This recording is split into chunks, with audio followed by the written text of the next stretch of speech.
कार्यशैली कांग्रेस की और ये साधना भी एकाकी नहीं रही है। ये एकाकी नहीं रही है। मैन्युफैक्चरिंग पावर हाउस बनने की ओर आगे बढ़ रहा है। रहे हैं जहां हम मेड इन इंडिया दिखाना, इसकी विकास पिछला क्वार्टर तो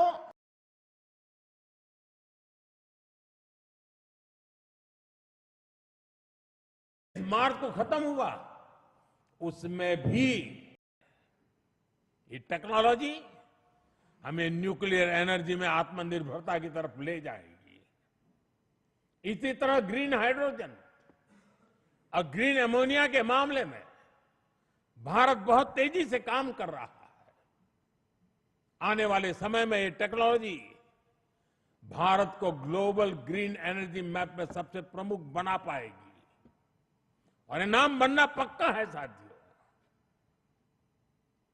आज बड़े एक्सपर्ट्स भी का भी अनुभव है कि जिन देशों ने मैन्युफैक्चरिंग के पूरे इकोसिस्टम पर 80-90 के दशक में काम किया, उन्हें उसका फायदा इस सदी में मिलना शुरू हुआ। भारत ने 10-12 वर्ष पहले जिस इकोसिस्टम पर काम करना शुरू किया, उसका लाभ अब देश को मिलना शुरू हो गया। 2014, 15, 16 के कालखंड में जो बात नींव डाली गई, उसके फल अब दिखाई देने लगे हैं। भारत तेजी से दुनिया का मैन्युफैक्चरिंग पावर हाउस बनने की ओर आगे बढ़ रहा है। साथियों, energy, minerals, chip, battery storage, space, drone, data centres, quantum computing, artificial intelligence, ऐसे हर सेक्टर, हर टेक्नोलॉजी एक दूसरे से जुड़ी हुई है। ये एक दूसरे की पूरक है। भारत इनके लिए विदेशों पर निर्भर नहीं रह सकता, क्योंकि ये भारत की आर्थिक और स्ट्रेटेजिक हर प्रकार की सिक्योरिटी से जुड़े विषय है। और तभी भारत सेमीकंडक्टर इकोसिस्टम पर इतना फोकस कर रहा है। तभी क्रिटिकल मिनरल्स को लेकर मिशन बोर्ड पर काम चल रहा है। साथियों, शिपिंग सेक्टर में भारत आत्मनिर्भरता के नए लक्ष्यों के साथ आगे बढ़ रहा है।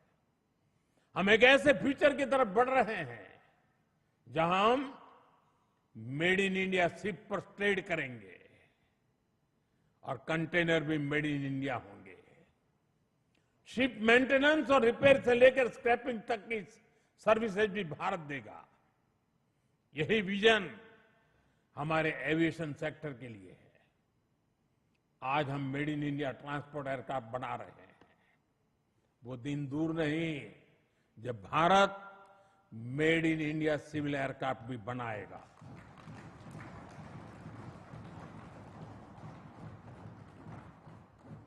देशवासी मेड इन इंडिया विमान में ही यात्रा करेंगे, वो दिन मैं देख रहा हूं दोस्तों। साथियों, ये सदी टेक्नोलॉजी की है, डेटा की है।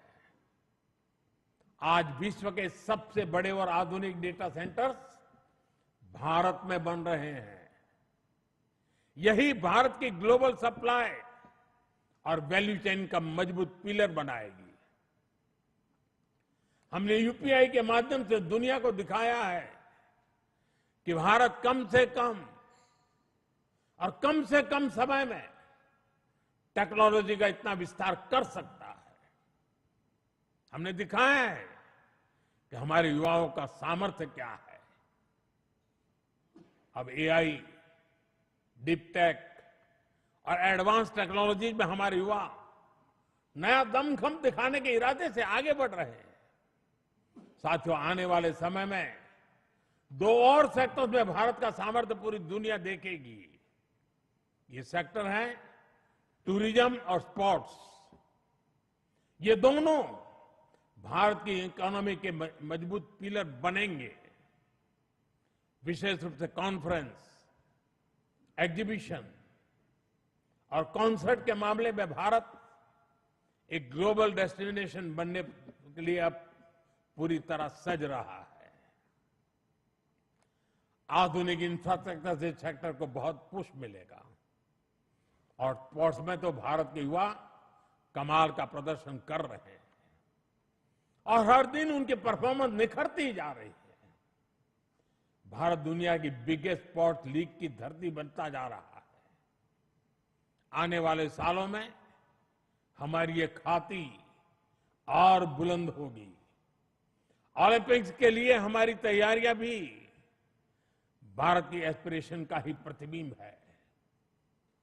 हमें छोटा नहीं सोचना है, हमें लक्ष्य ऊंचे रखने हैं, उन्हें प्राप्त करने के लिए पूरी ताकत लगा देनी है।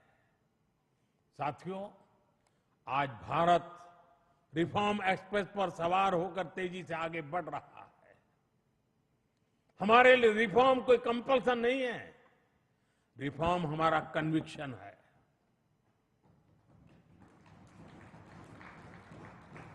और देश भी निरंतर रिफॉर्म्स को सपोर्ट कर रहा है। साथियों, देशवासियों की सहभागिता की हमारी बहुत बड़ी शक्ति है। ये 12 वर्ष सरकार और समाज की सहभागिता का उत्सव मनाने वाले रहे हैं। बीते 12 वर्षों में मैंने जो भी सहयोग देश से मांगा, देशवासियों ने दिल खोल करके साथ दिया है।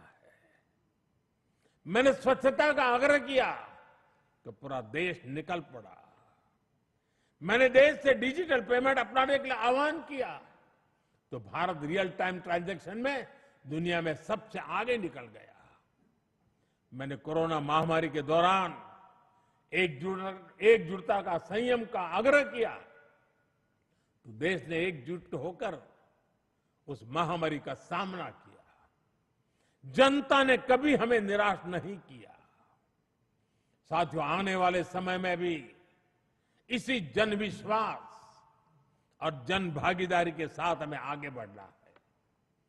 सबका साथ, सबका विकास, सबका विश्वास और सबका प्रयास, ये हमारा मंत्र रहा है।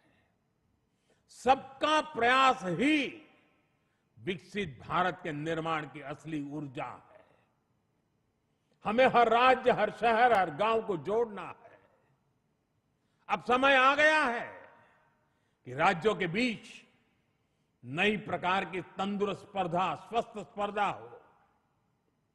स्पर्धा इस बात की हो कि कौन सा राज्य सबसे तेजी से $1 ट्रिलियन इकोनॉमी बनता है। स्पर्धा इस बात की हो कि कौन सा शहर इनोवेशन का सबसे बड़ा केंद्र बनता है। स्पर्धा इस बात की हो कि कौन सा क्षेत्र रोजगार सृजन में सबसे आगे निकलता है।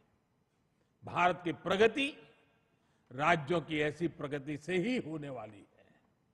आइए अगले दशक को उपलब्धियों के साथ साथ श्रेष्ठता का भी दशक बनाएं। आइए राजनीति की स्पर्धा से ऊपर उठकर विकास की स्पर्धा को राष्ट्रीय संस्कार बनाएं। 12 वर्षों की यात्रा उपलब्धियों की रही है। आने वाले वर्ष और भी नई सिद्धियों के होंगे, और भी बड़ी सिद्धियों के होंगे।